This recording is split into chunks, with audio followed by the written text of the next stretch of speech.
በየትኛው ቦታ ብናይ ወርዶ ስራ ያዩ የሚመሩ ሰዎች ካሉ ስራ ይፈጥናል ይከወናል ያንን ለመምድ ማሳደግ ያስፈልጋል ደግሞም ትምህርት ይገኝበታል እውነት ለመናገር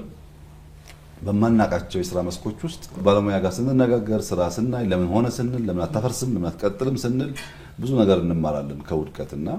ትምህርትም ይገኝበታል ስራም ይቀላጠፋል ሰውም ደግሞ እንደዛ አይነት ጉልበት ሰጪ ክትትል ሰዋዊ ባህሪ ነው ሰው ቁጥጥር ይፈልጋል ለዚያም አስፈላጊ ስለሆነ ነው እንደዛም አድርገው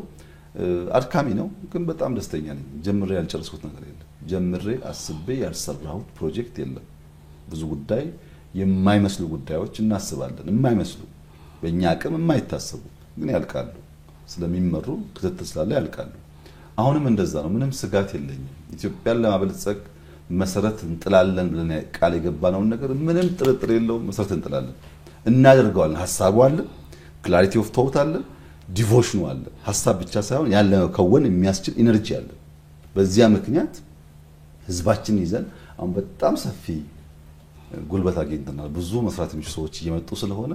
ምንም ጥርጥር የለውም የኢትዮጵያን ብልጽግና መሰረት እስክንጥል ድረስ ትጋቱም ውጤቱም ይቀጥላል